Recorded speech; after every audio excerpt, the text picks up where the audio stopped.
Friends, I'm almost live, I believe. Am I? I think I am. It says I'm live, so I'm just gonna go ahead and start riffing.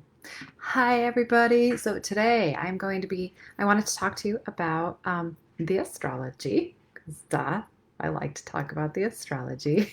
So, talking about the astrology and how we're going to make it through this week because I don't know about you, but I woke up this morning and I was like, oh, it was like all weekend long, I was totally fine. And then all of a sudden this morning, I woke up and I was like, it hit me that the election is this week. And I was like, how in the heck am I going to make it through this week?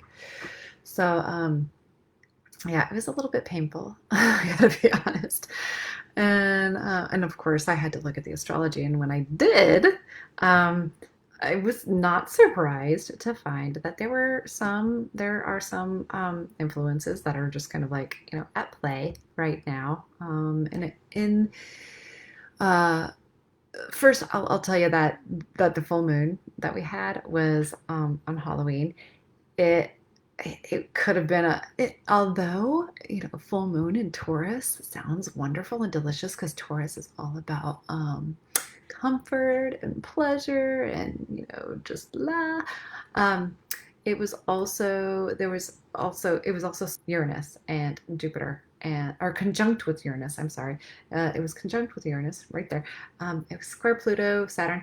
Anyway, what that means is that this past full moon it had zero chill to it. So I don't know if you sensed that, but I definitely did. It just had no chill. It was exciting. It was super fun.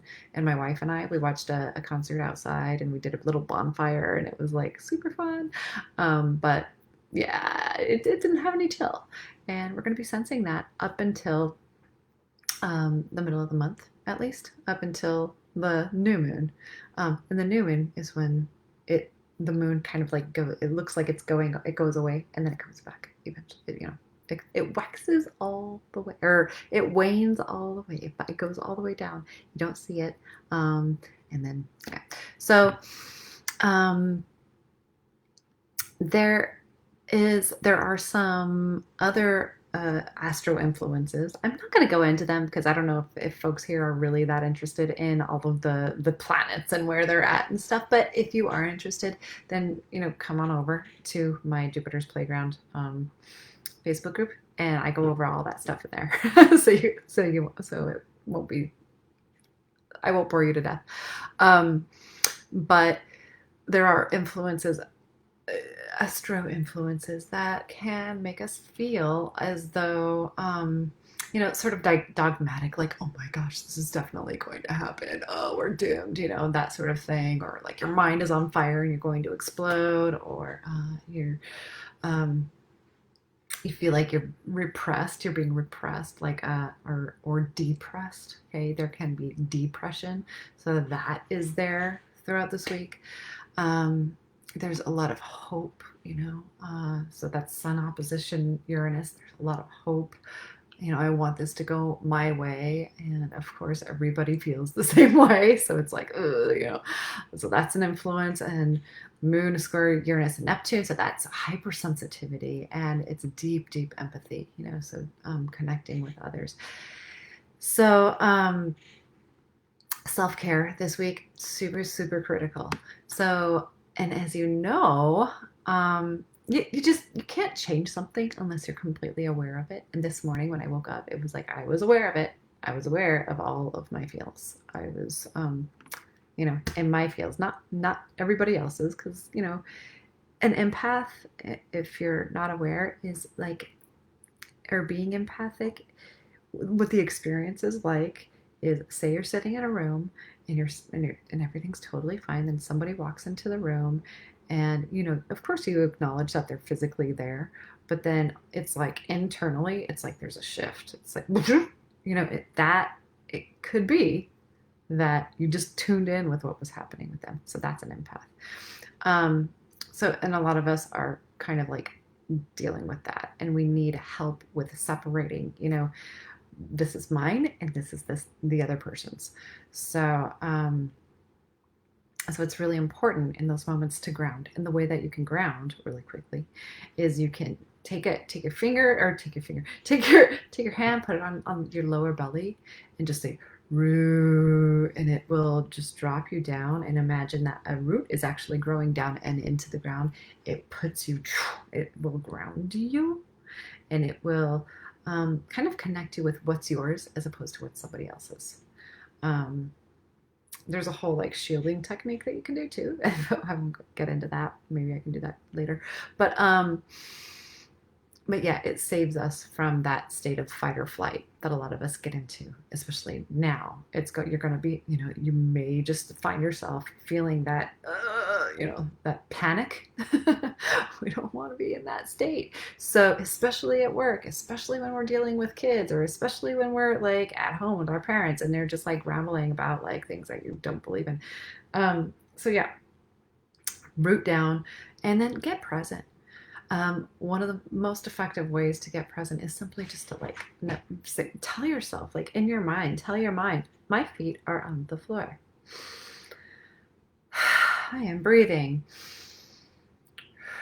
I am right here. I am okay. I am fine. I'm not being chased by a saber-toothed tiger. I'm chilling out, and that chills out your amygdala, because your amygdala's job is actually to go to like put everything online so that you are in a state of fighting or fleeing. And what a lot of us are feeling right now is it's not dirty pain, in the sense that it's not emotions that are not necessarily attached to what's happening in real time. Like, okay, a lot of us have stories, and Faith's talked a lot about this too. A lot of us have stories, and we connect a lot of what's happening today with the stories that have happened in the past, and then we're like, oh my gosh, and now I'm like, going down the toilet of doom. So what you need to do instead is just like bring it back. Bring it back. That's dirty pain. Recognize that's dirty pain. That's not happening for me right now. But a lot of us might be like future scrolling, looking forward to the future and like kind of like panicking over what could happen. So it's like, bring it back to right now. What's happening right here, right now.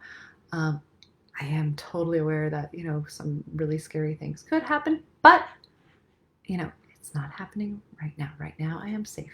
So calming down that amygdala, making sure you breathe. When you slow down your breathing, it actually tells that amygdala everything really is going to be okay. You kind of have to force parts of your brain to relax. So I hope that helps.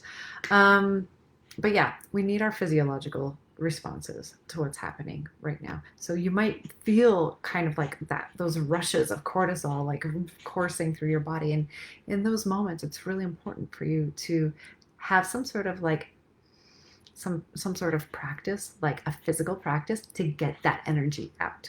Because a lot of us are feeling like this pressure cooker, and so it's like you need to get that energy out. I have to work out pretty much every day. I didn't today. I took a nap.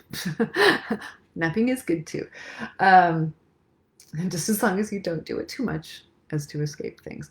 But yeah, working out, screaming in your car, going out into the woods and yelling, punching a pillow, rolling on the ground and crying. I don't know, like do whatever it is that will allow you to get that physiological, that flood of emotion out of your body. You need to get it out. So, because hey, we all signed up to be here, I believe, so, in this physical form. It's really weird. Right. So, I believe that's about it for today. And I hope it was helpful for you. And I hope that you guys have an amazing, amazing week. Let me know if it was helpful. Alrighty, take care. Bye-bye.